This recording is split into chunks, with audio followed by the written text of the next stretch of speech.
Hoy queremos compartir nuevamente este programa con todos ustedes y queremos hablar de ética política. No es nada fácil y para algunos puede ser que sea un tema algo cuestionante o un tema con ese, pero hablar de ética política quizás no tiene sentido.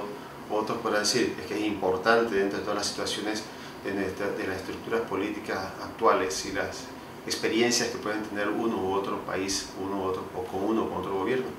Y para hablar de este tema hemos invitado al profesor Erasto Espino.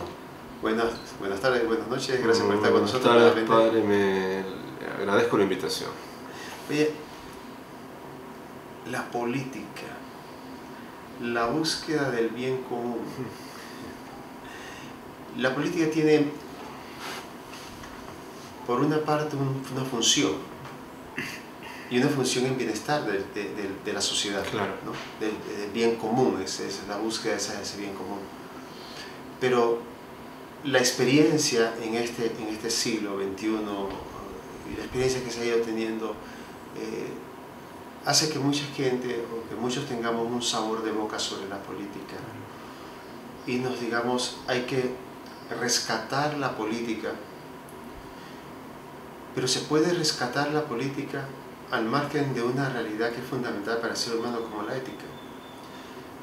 Como todo, la realización del hombre, el crecimiento de los pueblos, la plenitud personal y la armonía de las relaciones sociales se dan cuando nos reconocemos los unos a los otros parte de una misma realidad y la vivimos con respeto, con consideración, con comprensión, inclusive con sacrificio recíproco en el ayudarnos en la construcción de la vida, en el ir adelante en la vida. Por ende, la política, al ser esa estructura englobante que rige las relaciones sociales y económicas y hasta cierto punto cotidianas de las personas en una comunidad, en una ciudad, en un país, en el mundo, no escapa que como actividad humana está regida por unos ciertos valores que la hacen posible y que cuando no se viven la contaminan o la degradan. Yo pienso que el único modo de poder hacer que la política recupere su verdadera vocación o rescatarla es hacer un fuerte trabajo formativo, sea en los políticos, sea en los electores o en los ciudadanos. Sí es posible rescatarla, hay experiencias cada vez más en el mundo que demuestran que es posible hacer no una política perfecta, pero sí una política sana, una política responsable, una política constructiva, pero como quizás decíamos en algún programa anterior, hace falta muchos mayores esfuerzos en procesos de formación y en procesos de participación para que esa tendencia negativa de la política que nos deja un mal sabor de boca, como usted decía, se revierta a pasos más claros, más decididos, ojalá a pasos agigantados. Se puede hablar concretamente de que hay una ética política, y si hablamos de eso, tú hablas de una realidad de formación, ya sea de los políticos, ya sea de la ciudadanía, y otras demás. ¿Cómo podríamos concretar un inicio, digamos, por decir un inicio de esos cambios? Pero primero, ¿se puede hablar de una ética política? Bueno, ahí hay varias posturas, ¿no? Es una posturas teóricas, ¿no? Pasa lo mismo que con la didáctica en ciencias de la educación. Hay gente que piensa que lo que hay que establecer es una didáctica general que dé los principios generales sobre cómo regir el proceso de enseñanza-aprendizaje, cómo hacerlo efectivo, exitoso, adecuado, pertinente, y luego cada especialista encarna esa didáctica general en sus respectivos campos del saber. Hay gente que habla ciertamente de una ética general o de unos fundamentos de la ética, y luego piensa que cada ética, o mejor dicho, cada campo profesional encarnará esa ética general en sus distintos espacios. Otros en cambio dicen sí, hay una matriz global de la ética, pero a su vez hay éticas específicas. Yo soy de la postura de que creo que hay aplicaciones, saberes y matices propios de cada ámbito de la vida del hombre, pero que no pueden contradecir la ética general, la ética global, sino que serían básicamente como especializaciones de esa ética macro en la vida cotidiana. En ese sentido, será el político el que aprenderá a vivir éticamente su quehacer político, y entonces sabrá cómo comportarse en cierto, digamos, pongámoslo de esta manera, un político estará sometido a ciertos desafíos, a ciertas tentaciones y estará posibilitado de ciertas expresiones y acciones del bien que no son iguales a las que vive un ama de casa o a las que vive un médico. Pero yo no me atrevería, aún diciendo esto, no me atrevería a decir que hay una ética política per se, porque me preocuparía pensar que entonces cada uno baila el son que le toca. Entonces, bueno, en política tú sí te puedes permitir ciertas cosas que en educación, no, yo como educador, como profesor, ¿cómo voy a hacer eso? Ah, bueno, pero eres político, tú sabes, tienes que convivir con cierta... Entonces yo diría que es más potable y más interesante, incluso más productivo, el pensar que existe la ética como una gran matriz que absorbe el ser humano y que luego es como una luz blanca, que luego va adquiriendo la coloración de cada realidad, pero que tiene esa raíz. Así que me estás diciendo entonces que yo tengo que, si yo soy político, o yo soy educador, o yo soy cura, sacerdote, o yo soy padre de familia, aunque yo voy a aplicar, o yo voy a vivir la ética en relación a la función o la realidad en la que yo vivo, voy a estar siempre en relación a una realidad ética mayor que nos permite a nosotros una convivencia sana en relación a una búsqueda de un bien que va a favorecernos a todos. Sí, sí, me identifico con la lectura que hace. Pero entonces estaríamos también entrando en otra cosa. La realidad en este caso de la ética política, va a estar en función del concepto y de la formación ética que tú puedas tener, y de los valores éticos que tú puedas haber realizado en tu vida, o sea, has ido cultivando en tu vida, de manera que si tu acción política, o tu hacer política, o tu vivir la política, está fundamentado en unos valores concretos, ¿no? Justicia, verdad, respeto, igualdad, bien común, honradez, y demás.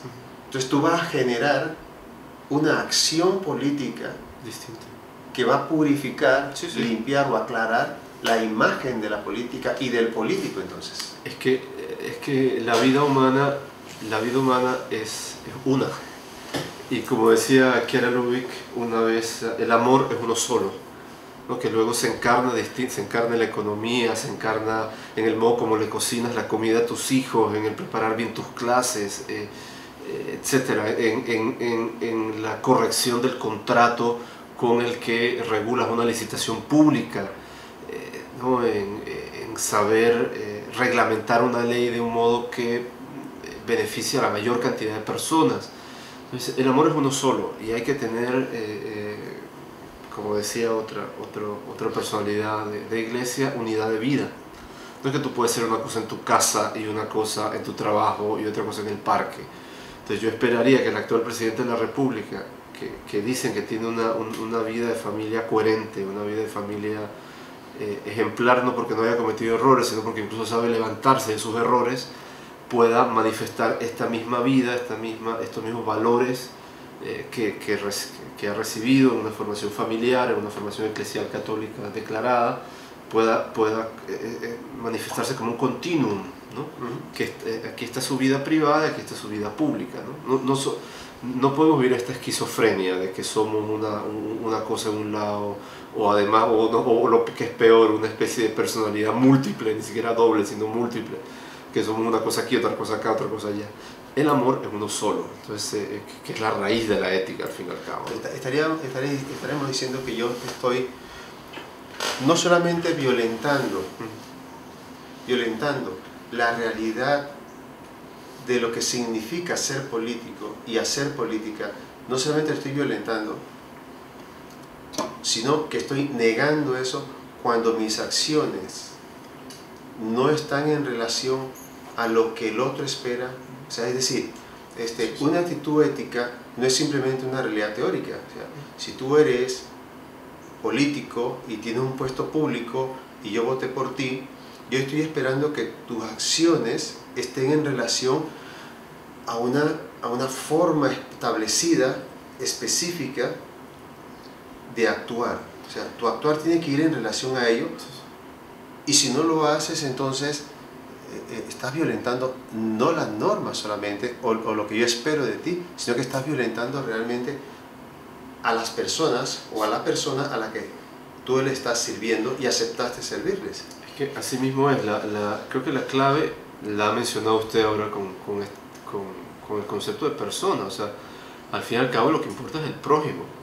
¿Por qué la política es tan importante? Porque es la acción humana que llega a la mayor cantidad de personas. Por eso Santo Tomás de Aquino decía que es el amor de los amores, o sea, la caridad más grande, que usted de Aquino podrá decir más que yo.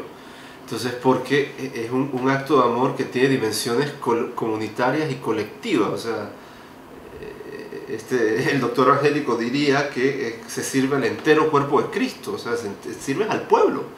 Entonces, el problema con la política es que cuando deja de ser política, es tan escandaloso como un médico que se niega a atender a un enfermo, por ejemplo, o un maestro que no quiere enseñar. Uno dice, mejor recoger tu chéchere y vete para tu casa. O sea, la política per se tiene una naturaleza de servicio, de entrega a la comunidad, porque todo lo que tú haces tiene consecuencias que van más allá del plano individual e incluso del plano estrictamente de relación de uno con otro, sino porque es una relación de uno con otros, con unos otros con mayúscula.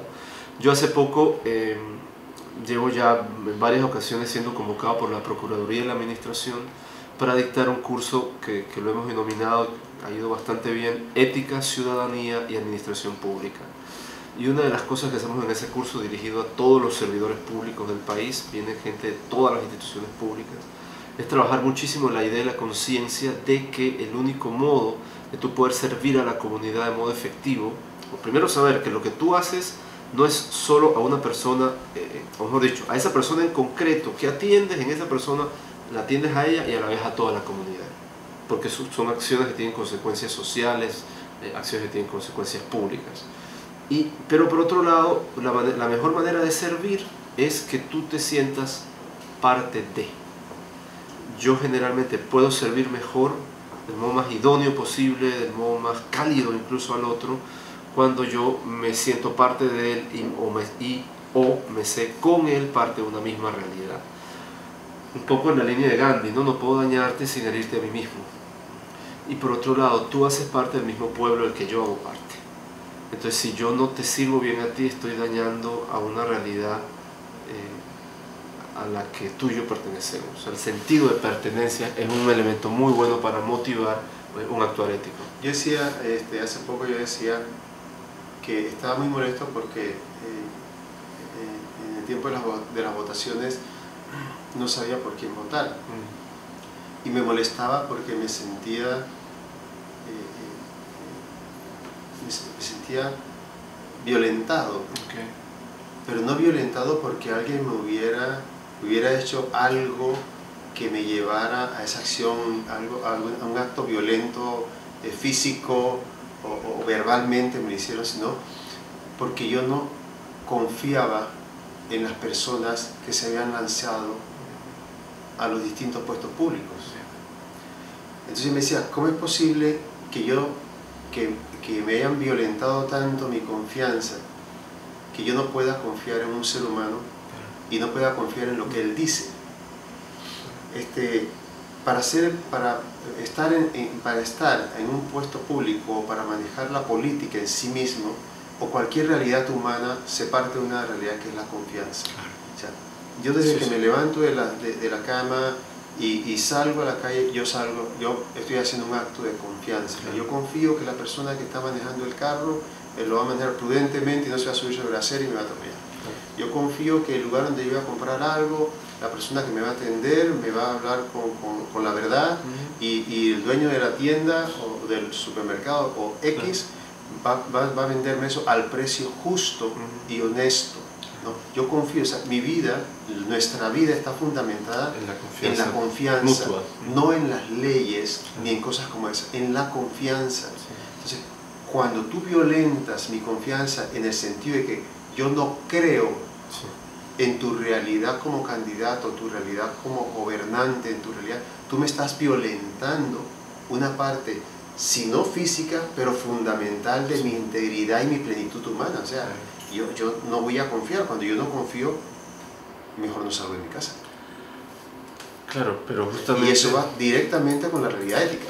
Por supuesto, pero justamente yo diría que lo que hay que hacer es ponerse de pie y volver a dar un voto de confianza, porque si no, por un lado, en la propuesta electoral que está, y por otro lado también formando nuevos candidatos. Yo diría que hubo en las últimas elecciones, y sin mencionar nombres, dos casos muy específicos que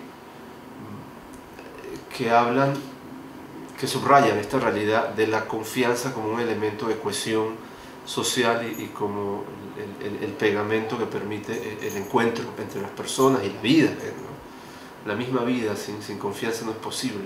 De hecho, genera una cantidad de problemas, y la misma enfermedad mental se genera cuando tú desconfías al extremo del otro, ¿no? Entonces, pero se dieron dos casos muy concretos. Una candidata independiente que básicamente, sin el apoyo partidario establecido, oficial, logra la mayor cantidad de votos en toda la República. Y después de haber sufrido una experiencia de persecución política, y que planteó un discurso, digamos, de cierta coherencia ética. ¿Eso qué significa? Que la gente quiere confiar. Y que la gente quiere confiar en personas que te planteen un discurso digno, un discurso decente. Inclusive, ahora, ¿qué va a pasar con esta X candidata? Solo Dios sabe, la conciencia de ella y la presión ciudadana, si va a ser coherente o no. No hablo del caso de ella como tal, sino de que se votó porque generaba confianza. Igualmente, el candidato que salió triunfador, la gente cuando conversaba decía, al fin y al cabo, la gente no le decía a la encuesta por quién quería votar, pero después cuando vota por este candidato, que la gente te dice, cuando le decía a la gente en la calle, es que le creo, es que creo que está diciendo la verdad, es que creo que, o sea, solo Dios, ojalá Dios quiera que sea cónsono y coherente con esto, con todo lo que ha dicho, pero hay un feeling de que es necesaria esta confianza en el otro para poder vivir la política. Estamos hablando entonces que no podemos decir, no podemos ser meramente político perteneciente a un partido y voy a alcanzar un puesto. Yo sé, si la ética forma parte del quehacer humano y de la vida del ser humano, la ética está totalmente vinculada entonces con tu comportamiento y los resultados de tu comportamiento en la realidad social, ¿no? Y ellos son los que van a medir tus niveles reales de ética, ¿no? Yo tengo la experiencia de una candidata de Panamá Oeste que se vio beneficiada con la reelección, y básicamente el secreto de ella fue estar cerca de las personas, escuchar sus necesidades, tratar de resolverlas, tener responsabilidad con los fondos públicos que le fueron asignados. Inclusive lo digo porque fuera de cámara, antes de iniciar el programa, usted decía, pero es que existe la ética en la política. Era una pregunta provocatoria que usted me hacía, y yo puedo decir que todavía en Panamá, a pesar de los ejemplos negativos que hay, sí puedo encontrar políticos que antes que nada tratan de ser personas honestas que quieren corresponder a una opción de vida y a unos valores, y también en este caso concreto, a una fe en Dios que les invita a sacar lo mejor de sí mismo o de sí misma, ¿no? Entonces, ante un soborno que se iba a dar en uno de los municipios de Panamá Oeste con el manejo de la basura.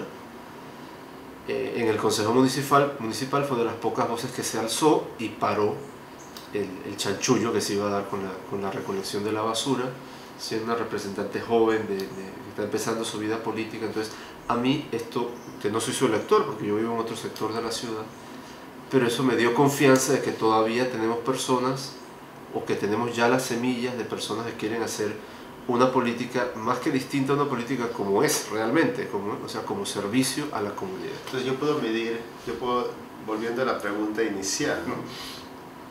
Entonces, si la ética es ese gran marco, digamos, universal, que me hace dirigir, o es como el punto focal donde la forma de actuar, de vivir, de las diferentes áreas de servicio que realiza el ser humano en el lugar en que le corresponda, ¿no?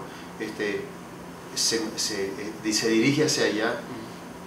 Cuando yo hablo de cualquier planteamiento de ética política, ética económica, vamos a terminar en una cosa que hablamos en un programa anterior, de una ética personal. O sea, va a depender de ti, de la estructura ética que tengas y del valor que tú te des como ser humano y le des al otro como ser humano.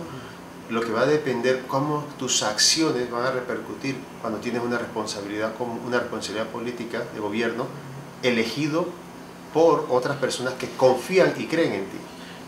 Yo quiero acotar lo que usted está diciendo, que sí, que la responsabilidad ética es básicamente personal, pero en las actuales condiciones del sistema, y creo que en el deber ser de la humanidad, es una suerte de software colectivo. ¿En qué sentido? Que necesitamos de los otros para que corra bien el software. Por eso en la iglesia todo está constituido de modo comunitario, de modo colectivo, por eso se ora juntos, por eso se comparte juntos, por eso se trabaja juntos. Muchos de estos políticos que están tratando de hacer algo distinto hacen la experiencia de compartir con otros políticos o con otras personas, llamémoslas de bien, que están deseosas de corresponder al bien, a la verdad, a la bondad, a la belleza, para poder tener, digamos, que las energías que permiten vivir de este modo nuevo, de este modo distinto, de este modo solitario. Antes, quizás lo dije en otra ocasión, antes vivíamos en una sociedad que al menos era nominalmente cristiana y que a nivel de discurso público manejaba ciertos valores. Hoy en día no. Hoy en día estamos a la intemperie y estamos ante una pluralidad de voces. Yo no sé si eso es bueno o malo, no voy a entrar ahora a discutir sobre pluralismo y libertad, porque no es el tema, pero hoy estamos en un universo muy plural, o sea, tenemos que aprender a ser cristianos un poco a la intemperie y en una esfera pública en la que hay otras miradas y otras voces que pretenden tener legitimidad incluso por encima del cristianismo. Entonces eso supone que los cristianos que quieren hacer una política como Dios manda, como debe ser, como el ser humano necesita, tienen que aliarse con otros. Y sé la experiencia, por ejemplo en Italia lo están haciendo ya de modo sistemático, que ellos en el Parlamento tienen su grupo de varios diputados de distintos partidos que se ayudan a revisar sus prácticas a la luz del cristianismo, a la luz del evangelio, se juntan para pensar qué proyectos pueden proponer para el bien común de sus respectivas circunscripciones jurídicas. Y eso me parece un signo muy positivo y que ya se está dando en otros varios países. Mira, como todo en esta vida, nuestro tiempo terminó. Me parece que terminó rapidísimo porque sí, creo que ahora estamos empezando a manejarlo. Creo que hablar de ética es hablar del ser humano. No, creo que hablar de ética es tocar todo lo que la persona es y la persona fue y la persona será. Sí. O sea, no es ni un listado de normas, no es un código que haya que seguir como si fuera una ley simplemente. Sí, sí, sí. Está más en relación de la vida, sí, y del ser de la persona, donde tu dignidad y tu identidad con el otro como seres humanos, sí, comienzan a relacionarse armónicamente y sí. juntos, como tú bien lo decías ahora sobre comunidad, que me gustó mucho escucharte hablar de eso, como comunidad humana, amén de la comunidad de fe, ¿no? Y cuando digo de fe, me refiero a que todos creemos, aunque creamos en diferentes dioses, pero en esa comunidad de fe, que soy capaz de creer en alguien, en algo, en una realidad, caminamos juntos. Sí. Entonces yo creo que es como fundamental. Y si nosotros no somos capaces de comenzar a manejar el mundo de la ética y no lo comenzamos a poner en práctica en nuestras distintas acciones y distintas profesiones, definitivamente el mundo no va a cambiar tan fácilmente. Yo quiero darte las gracias por estar con nosotros. Espero que podamos compartir nuevamente un rato conversando sobre ética, que a mí me apasiona la ética, pero yo creo que es fundamental, en este tiempo es fundamental para la vida. Gracias por estar con nosotros. Como no, muchas gracias.